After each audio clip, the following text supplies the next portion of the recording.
السلام علیکم ورحمۃ اللہ وبرکاتہ۔ میں ہوں عبدالسلام قاسمی اور آپ دیکھ رہے ہیں مورل ڈاٹا یوٹیوب چینل۔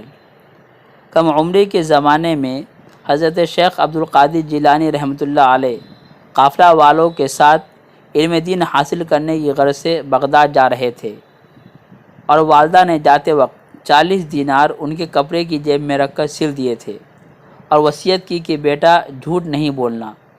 چنانچہ قافلہ والوں کے ساتھ یہ کمسن لڑکا روانہ ہو گیا۔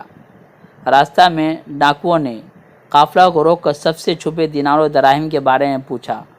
سب نے جھوٹ بولا تاکہ کسی طرح رقم بچ جائے، لیکن جب تلاشی لی گئی تو رقم مل گئی۔ الغرض ڈاکوؤں نے پورے قافلے کو لوٹ لیا، سب کی جم کر پٹائی کی۔ اس دوران ایک ڈاکو نے کمسن لڑکا عبدالقادر جیلانی سے پوچھا کہ لڑکے تمہارے پاس بھی کچھ ہے؟ لڑکے نے کہا میرے پاس 40 دینار ہے، جو کہ اس وقت کی بہت بڑی رقم تھی۔ ڈاکو کو یقین نہ آیا، اس لیے اسے پکڑ کر اپنے سردار کے پاس لے گئے۔ ڈاکوؤں کے سردار نے پوچھا تو عبدالقادر جیلانی نے پھر وہی جواب دہرایا کہ میرے پاس 40 دینار ہے۔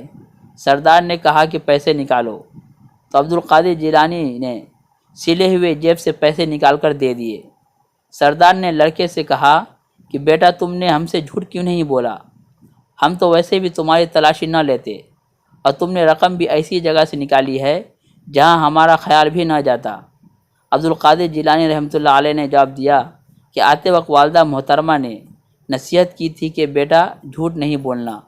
اس جواب سے ڈاکوؤں کی آنکھوں سے آنسو جاری ہو گئے اور کہنے لگے کہ ایک چھوٹا لڑکا اپنی والدہ کا کس طرح اطاعت گزار ہے، لیکن ہم برسوں سے خدا کی نافرمانی کر رہے ہیں۔